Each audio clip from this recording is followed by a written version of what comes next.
নির্বাচনের দিন যত এগিয়ে আসছে ততই যেন আরো ঘন হয়ে উঠছে জনসংযোগের আবহ। আজ সকাল ঠিক 10টা থেকে শুরু হয়েছে বাড়ি বাড়ি গিয়ে প্রচার, আর তা চলবে বিকেল 5টা পর্যন্ত। কিন্তু এটা শুধু একটা প্রচার কর্মসূচি নয়, যেন মানুষের সঙ্গে মানুষের এক আবেগের মিলন। গোপগন্তার দুই অঞ্চলের প্রতিটি গ্রাম পরিক্রমা করছেন মেমারি বিধানসভার তৃণমূল কংগ্রেসের প্রার্থী রাসবিহারী হালদার। আর তার এই যাত্রাপথে চোখ পড়েছে এক অন্য ছবি। গ্রামের পথ যেন আজ উৎসবের রঙে রাঙা। 8 থেকে 80 সব বয়সের মানুষ রাস্তার ধারে দাঁড়িয়ে শুধু এক ঝলক দেখার আশায়।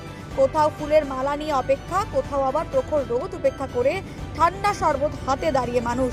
কেউ মিষ্টিমুখ করাচ্ছেন, কেউ আবার মুখে হাসি মুখে আশীর্বাদ জানাচ্ছেন। এই গরমেও মানুষের এমন ভালোবাসা যেন সব ক্লান্তি ভুলিয়ে দিচ্ছে।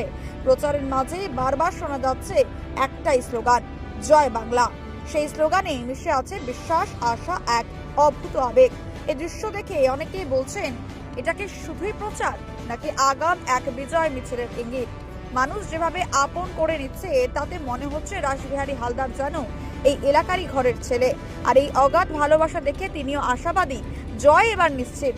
তার কথায় যেখানেই যাচ্ছে সেখানেই মানুষ সারার অসাধারণ।